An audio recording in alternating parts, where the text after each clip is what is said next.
America जहां Iran को पिछले कई दिनों से यह समझा रहा था कि वार से पीछे हट जाए और जो भी शर्त है उसे मान ले, लेकिन ईरान जो है वो भी इजराइल का मुकाबला जो है डट के करने के लिए तैयार था। लेकिन अब इजराइल और ईरान के जंग के बीच में यूएसए भी डायरेक्ट कूद पड़ा है। ईरान और इजराइल के बीच चल रहे जंग के बीच में अब एक नया ताजा अपडेट जो आया है कि यूएसए भी इस जंग में अब कूद पड़ा है। जहां यूएसए ईरान को पिछले कई दिनों से समझा रहा था कि बिना शर्त के वो इस युद्ध से पीछे हट जाए, लेकिन खामनेई जहां पे ये ठान लिया था कि इजराइल का मुकाबला जो है वो डट के करेगा, वो पीछे हटने वालों में से नहीं है और इजराइल को कहीं ना कहीं पूरे तरीके से टक्कर देते हुए भी नजर आ रहा। और इसी के बीच में कई देशों ने ईरान का समर्थन भी किया, लेकिन डायरेक्टली जंग में कोई अभी तक नहीं आया था। लेकिन अब इजराइल की तरफ से डायरेक्टली जंग में जो है यूएसए कूद पड़ा है। हालांकि यूएसए ने ईरान को पहले ही चेतावनी दिया था कि अगर वे युद्ध से पीछे नहीं हटता है तो अमेरिका को युद्ध में उतरना पड़ेगा।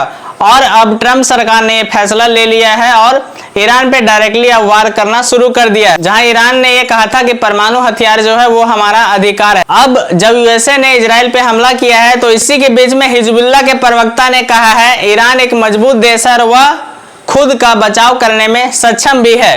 तर्क यही है कि वह अमेरिका और इजराइल का सामना कर सकता है।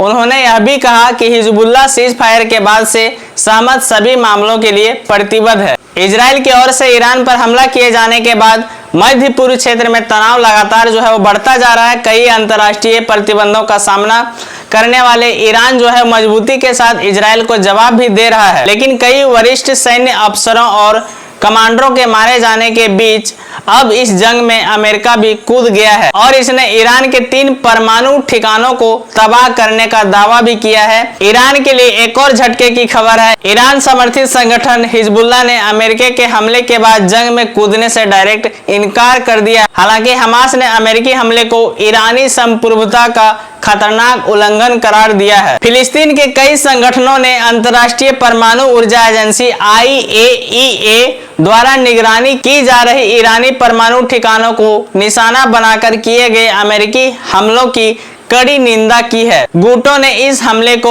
ईरानी संप्रभुता का खतरनाक उल्लंघन और इजरायली कब्जे की सेवा में अमेरिकी साम्राज्यवाद का एक स्पष्ट विस्तार बताया है। हमास ने रविवार की सुबह एक बयान जारी कर ईरानी क्षेत्र पर हमलों की निंदा की और इसे आक्रामकता का एक स्पष्टकृत और खतरनाक वृद्धि बताया है। दूसरी ओर हिजबुल्लाह के प्रवक्ता ने समाचार पत्रिका न्यूज़वीक को बताया कि राष्ट्रपति डोनाल्ड ट्रंप की ओर से ईरानी परमाणु ठिकानों के खिलाफ अमेरिकी हमलों का आदेश दिए जाने के बाद ईरान से जुड़े लेबनानी आतंकवादी संगठन के पास इजराइल और अमेरिका के खिलाफ जवाबी कार्रवाई की तत्काल योजना नहीं है। अब जंग के मैदान में नहीं कूदूंगा। न्यूज़वीक को शनिवार देर रात दिए अपने मैसेज में हिजबुल्लाह के प्रवक्ता ने कहा ईरान एक मजबूत देश है और वह अपना बचाव करने में सक्षम भी है। तर्क है कि इजराइल और अमेरिका का सामना कर सकता है। उन्होंने अभी कहा कि हिजबुल्लाह सीज फायर के बाद से सहमत सभी मामलों के लिए प्रतिबद्ध है। हिजबुल्लाह ने पिछले साल नवंबर में इजराइल के साथ सीज फायर को लेकर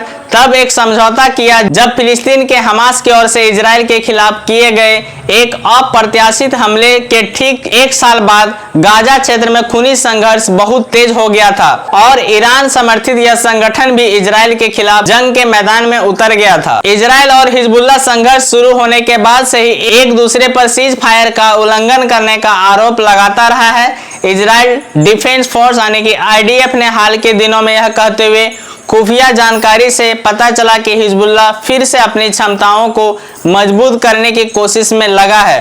लेबनान के इस आतंकी संगठन के नेतृत्व स्पेशल फोर्सेज और सैन्य बुनियादी ढांचे के खिलाफ हमले किए गए हैं। दूसरी ओर हिजबुल्लाह के प्रवक्ता ने कहा इजरायली दुश्मन की ओर से किए गए हमलों के बावजूद पार्टी समझौते को लेकर प्रतिबद्ध है। हिजबुल्लाह ने इससे पहले न्यूज़वीक को यह संकेत दिया था कि इजराइल की ओर से ईरान के खिलाफ व्यापक हमले शुरू करने के बाद यह संगठन तेहरान का समर्थन करते हुए सीधे हस्तक्षेप नहीं करेगा। फिलहाल कुछ दिनों से दोनों देशों के बीच लगातार हमले किए जा रहे हैं। हालांकि इजराइल के रक्षा मंत्री इजराइल कैट्स ने 2 दिन पहले शुक्रवार को आगाह किया था कि हिजबुल्लाह के महासचिव नईम कासिम ने अपने पूर्ववर्तियों से कुछ नहीं सीखा और इजराइल के खिलाफ कार्रवाई करने की धमकी दे रहा है। उन्होंने अनुरोध भी किया कि लेबनानी प्रॉक्सी अलर्ट रहे और यह मानकर चले कि इजराइल ने उन आतंकवादियों के साथ धैर्य खो दिया है जो ये धमकी देते हैं। हिजबुल्लाह के प्रवक्ता ने इसी बात पर फोकस किया कि कासिम, जिन्होंने पिछले सितंबर में इजराइल की ओर से लंबे समय से संगठन के नेता हसन नसरल्लाह के हत्या के बाद कमान संभाली थी, ने अपने बयानों के जरिए ईरान का समर्थन किया और भविष्य की कार्रवाइयां क्षेत्र के गणित को प्रभावित कर सकती है। उन्होंने यह भी कहा, इसलिए यह मुद्दा विकास के अधीन है। हालांकि ईरान के पास निश्चित रूप से अपनी सैन्य क्षमताएं हैं। इजराइल ईरान पर परमाणु हथियार बनाने का आरोप लगाता रहा है, जबकि तेहरान की ओर से परमाणु हथियार बनाने की कोशिश से इनकार किया जाता रहा है। लेकिन ट्रंप सरकार की ओर से 2018 में पहले प्रशासन के दौरान ईरान और प्रमुख शक्तियों के साथ बहुपक्षीय परमाणु समझौते को छोड़ने के बाद से इस देश ने अपने यहाँ यूरेनियम संवर्धन में काफी वृद्धि किया था। इस साल जनवरी में ट्रंप के फिर से राष्ट्रपति पद का पदभार संभालने के बाद से तेहरान और वाशिंगटन ने एक नए समझौते को हासिल करने के लिए 5 दौर की वार्ता की है, जिसके जरिए प्रतिबंधों से राहत के बदले ईरान के परमाणु कार्यक्रम पर प्रतिबंध लगाया जाएगा। हालांकि इजराइल की ओर से हमले के बाद ईरान ने अमेरिका के साथ यह बातचीत रोक दी है।